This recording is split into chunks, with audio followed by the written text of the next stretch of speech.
Bonjour, il y a 100 ans exactement, un jeune physicien français a fait une proposition théorique qui a bouleversé la physique. Il s'appelle Louis de Broglie et il est en train de faire sa thèse à l'époque. Et en 1923, il va faire 2 publications à l'Académie des sciences, à Paris, où il propose une hypothèse incroyable. Il faut savoir que quelques années avant, Einstein avait expliqué que la lumière, qu'on pensait être juste une onde, était en fait composée de petits grains, des photons, et que chacun de ces grains, c'était à la fois une onde et un petit grain. Et de Broglie dit, est-ce que l'inverse pourrait être possible ? Est-ce que la matière, la vraie matière, un atome par exemple, pourrait être également une onde? Il va calculer la longueur de cette onde, la longueur entre 2 vagues de l'onde, on appelle ça la longueur d'onde.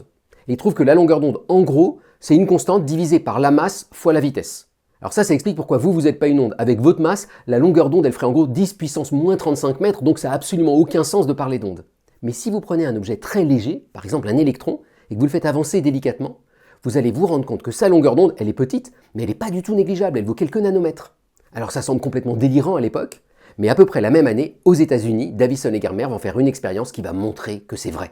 Et on va aussi comprendre ensuite que quand on a un gaz d'atomes par exemple, chacun de ces atomes a une petite longueur qui est liée à la température du gaz. Et plus on refroidit, plus la longueur est grande. C'est ça qui fait que souvent, les effets quantiques, ces effets ondulatoires, se révèlent à très basse température. Et Louis de Broglie obtiendra le prix Nobel pour ça quelques années après, donc il aura eu son prix Nobel pour ses travaux de thèse, c'est quand même la classe. Bonne journée!